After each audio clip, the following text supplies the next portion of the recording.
운전 중인데 누군가 갑자기 끼어듭니다. 그 순간 식은땀이 나고 심장은 빨라지고 욕이 저절로 튀어나오죠. 면허를 어떻게 딴 거야? 술 마신 거 아니야? 그 차는 이미 시야에서 사라졌는데도 머릿속에서는 그 장면이 계속 반복됩니다. 이미 끝난 일인데도 10분, 20분 동안 화가 가라앉지 않고 결국 하루 기분까지 망쳐버리죠. 그런데 이런 감정은 우리가 마음만 먹으면 훨씬 빨리 없앨 수도 있다는 사실 알고 있으신가요? 오늘은 화가 생겼을 때 그 감정에 끌려가지 않고 스스로 끊어낼 수 있는 방법에 대해 이야기해 보겠습니다.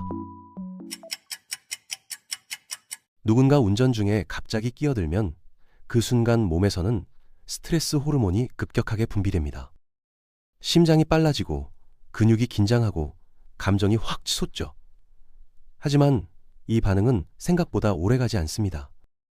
신경과학적으로 분노를 만들어내는 스트레스 호르몬은 약 90초 정도면 자연스럽게 몸 밖으로 빠져나갑니다. 아무것도 덧붙이지 않으면 감정은 알아서 가라앉게 되어 있다는 뜻이죠. 문제는 그 다음입니다. 우리가 그 장면을 계속 떠올리고 머릿속으로 상황을 반복 재생하고 하지도 않은 말들을 리허설하면서 화를 붙잡아두는 순간 감정은 다시 연장됩니다. 이때 우리는 두 가지 선택을 하게 됩니다. 생각을 멈춰서 감정이 자연스럽게 지나가게 두거나 생각을 계속 붙잡아 분노를 키우거나 말이죠. 이게 바로 이른바 90초 법칙입니다. 이걸 알고 나면 우리는 감정에 휘둘리는 사람이 아니라 반응을 선택할 수 있는 사람이 됩니다. 어떤 상황에서도 쉽게 흔들리지 않는 사람들은 감정이 없는 사람이 아닙니다. 그들은 단지 이 감정의 흐름을 알고 있고 불필요하게 오래 끌고 가지 않을 뿐입니다. 우리는 누군가 화를 내면 발작 버튼이 눌렸다고 말하죠. 하지만 사실 이 표현은 정확하지 않습니다. 사람은 리모컨이 아니고 다른 사람이 우리의 감정을 마음대로 조종할 수는 없습니다. 감정은 눌린 게 아니라 우리가 붙잡고 있었던 것에 더 가깝습니다. 그래서 우리가 흔히 말하는 발작 버튼은 아무 때나 눌린다고 작동하는 게 아닙니다. 그 버튼은 늘 무언가와 연결돼 있고 과거의 상처나 내가 중요하게 여기는 가치가 건드려질 때 반응합니다.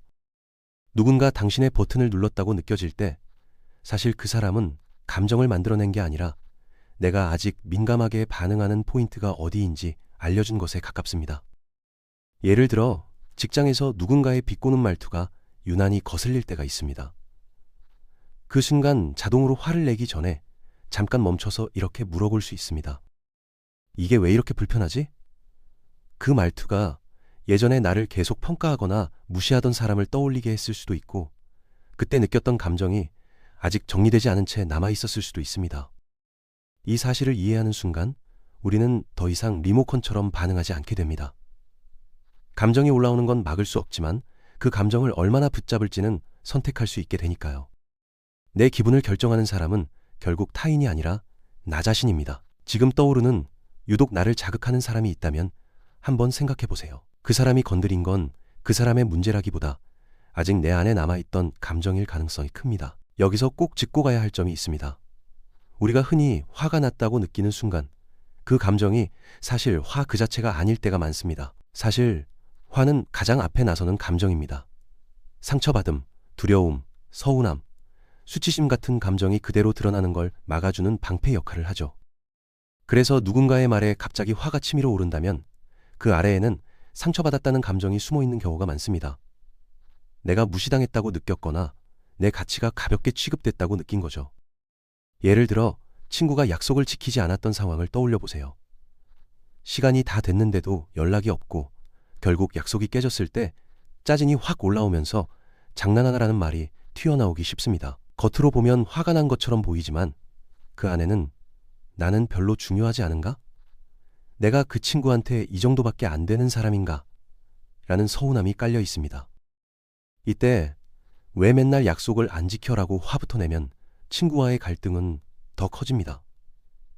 하지만 기다리면서 내가 중요하지 않은 것 같아서 속상했어 라고 말하면 대화의 방향은 완전히 달라집니다. 앞에서 이야기한 것처럼 상대가 감정을 만든 게 아니라 내 안에 있던 버튼을 건드렸을 뿐이라면 화 아래에 있는 진짜 감정을 인식할 수 있을 때 우리는 감정에 끌려다니지 않고 문제를 제대로 다룰 수 있습니다. 서운함이나 상처를 말하는 건 관계를 회복시키지만 화만 반복하면 관계는 점점 멀어집니다. 모든 자극과 반응 사이에는 아주 짧은 틈이 있습니다. 대부분의 사람들은 이 틈이 있다는 사실조차 모른 채 감정이 올라오는 순간 그대로 반응해버리죠. 이 반응 자체는 피할 수 없습니다. 하지만 그 다음에 어떻게 행동할지는 아주 짧은 순간이지만 선택할 수 있는 시간이 분명히 존재합니다. 이걸 알아차리기 시작하면 우리는 더 이상 자동으로 화를 내는 사람이 아니라 스스로 반응을 고를 수 있는 사람이 됩니다. 예를 들어 누군가가 카톡으로 기분 나쁜 말을 보냈을 때 본능적으로는 바로 쏘아붙이고 싶어집니다. 화를 한가득 담은 메시지를 적고 전송 버튼을 누르기 직전입니다. 이때 전송 버튼을 누르기 전에 딱 한 번만 멈춰보는 겁니다. 이 답장을 내일 다시 봤을 때 나는 이 선택을 잘했다고 느낄까? 이 질문 하나가 반응을 고르게 만들어줍니다. 그리고 그 짧은 멈춤이 감정을 다루는 핵심입니다. 상황에 끌려다니는 사람이 될지, 상황을 조절하는 사람이 될지는 바로 이 순간에서 갈립니다. 늘 침착해 보이는 사람들은 감정이 없는 게 아닙니다. 그들은 이 짧은 틈을 알고 있고 불필요한 반응을 굳이 선택하지 않을 뿐입니다. 이건 누구나 연습으로 배울 수 있습니다. 우리 안에는 감정을 느끼면서도 한 발 떨어져서 바라볼 수 있는 부분이 있습니다. 짜증이 올라오고 몸이 긴장되는 걸 느끼면서도 그 감정에 바로 휩쓸리지 않는 상태입니다. 아, 지금 기분이 나빠지고 있네 하고 알아차리는 거죠. 앞에서 말한 자극과 반응 사이의 짧은 틈, 바로 그 지점을 잘 쓰는 사람들이 있습니다. 늘 침착해 보이는 사람들은 감정이 없는 게 아닙니다. 그들은 이 짧은 틈의 존재를 알고 있고 불필요한 반응을 굳이 선택하지 않을 뿐입니다. 그리고 이건 타고난 성격이 아니라 누구나 연습으로 배울 수 있는 능력입니다. 우리 안에는 감정을 느끼면서도 동시에 한 발 떨어져서 바라볼 수 있는 부분이 있습니다. 짜증이 올라오고 몸이 긴장되는 걸 느끼면서도 그 감정에 바로 휩쓸리지 않는 상태죠. 내가 기분이 나빠지고 있다는 걸 알아차리는 겁니다. 이 능력은 특별한 사람만 가지는 게 아닙니다. 알아차리고 멈추고 선택하는 연습을 통해 누구나 충분히 키울 수 있는 힘입니다. 그래서 대하기 어려운 사람들이 꼭 내 인생의 장애물일 필요는 없습니다. 관점을 조금만 바꾸면 그들은 당신의 감정을 단련시켜주는 감정 트레이너일 수도 있습니다. 헬스 트레이너가 힘든 운동을 시켜 근육을 키워주듯 감정 트레이너는 당신의 감정적 근력을 키워주는 역할을 합니다. 이 관점의 전환만으로도 힘든 사람을 바라보는 시선이 달라집니다. 당신 인생에 유난히 힘든 사람이 있다면 그 사람은 당신이 어디에서 흔들리는지를 정확히 보여주는 존재일 가능성이 큽니다. 비판이 잦은 상사는 압박 속에서도 감정을 조절하는 연습을 하게 만들고 말을 돌려서 상처를 주는 사람은 어디까지가 내 기준이고 내 선인지 분명히 하도록 돕습니다. 어려운 사람들이 트레이너가 되는 순간 당신은 피해자 역할에서 벗어나 감정을 연습하는 사람이 됩니다. 모든 상호작용이 감정적으로 한 단계 성장할 수 있는 기회가 되는 거죠. 전략적 후퇴도 좋은 방법입니다. 여러분이 직장에서 이미 많이 지친 상태일 때 부모님이 민감한 이야기를 꺼냈을 때 화를 내거나 대화를 닫아버리는 대신 그 문제가 중요한 건 알지만 지금은 마음의 여유가 없어서 저녁 먹고 나서 이야기해도 될까? 라고 말하는 겁니다. 이 방법은 갈등을 미루는 게 아니라 더 큰 상처를 예방하는 장치입니다. 5분의 휴식이 몇 시간의 감정 소모를 아껴주기도 합니다. 이렇게 자신을 지키는 선택들이 쌓일수록 당신은 점점 덜 흔들리고 더 단단해집니다. 우리는 모두 순간의 감정에 휩쓸려 나중에 후회할 말을 내뱉었던 경험이 있습니다. 그래서 전략적 후퇴는 아주 현실적인 보호장치가 됩니다. 여기서 한 가지 더 생각해 볼 게 있습니다. 우리는 뜨거운 냄비를 맨손으로 다시 잡지는 않죠. 한번 데워본 기억이 있기 때문입니다. 그래서 비슷한 상황이 오면 자연스럽게 손을 뺍니다. 그런데 감정에서는 어떨까요?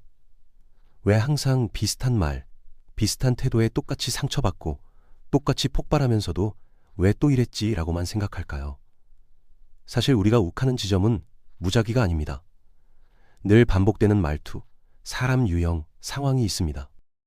비판적인 부모를 떠올리게 하는 사람, 과거의 거절 경험을 건드리는 상황, 오래된 상처를 자극하는 말들, 이런 것들이 반복해서 같은 반응을 만들어냅니다. 이 패턴을 인식하는 순간 우리는 더 이상 놀라지 않게 됩니다. 아, 이 사람의 말투가 예전에 나를 전혀 믿어주지 않았던 상사를 떠올리게 하는구나. 그래서 내가 이렇게 방어적으로 반응했구나. 이렇게 이해하게 되는 거죠.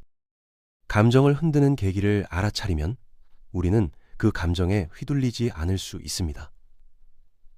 감정이 올라오는 순간의 상황과 사람을 기록하다 보면 반복되는 패턴이 보이고 그 패턴을 아는 순간 자동 반응은 선택한 응답으로 바뀝니다.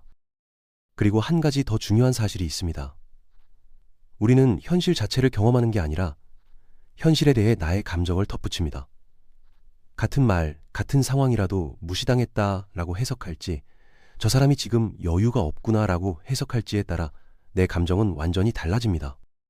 이걸 알아차리는 순간 우리는 감정의 자동 반응에서 한 발 빠져나오게 됩니다. 상황에 끌려가는 사람이 아니라 반응을 고르는 사람이 되는 거죠. 이제 중요한 건 거창한 깨달음이 아니라 작은 연습입니다. 감정이 올라오는 순간 이렇게만 해보세요. 아, 지금 내가 흔들리고 있네. 이 작은 인식 하나가 분노의 흐름을 끊고 스스로 선택할 수 있는 여유를 만들어줍니다. 이 과정을 반복하다 보면 감정은 더 이상 갑작스럽게 폭발하지 않게 됩니다. 사람을 쉽게 흔들리지 않게 만드는 건 타고난 강함이 아닙니다. 자기 감정을 이해하고 다루는 연습을 꾸준히 해온 결과일 뿐이죠. 이제 당신도 감정에 끌려다니는 삶에서 벗어나 감정을 알아차리고 선택할 수 있는 삶으로 충분히 바꿀 수 있습니다.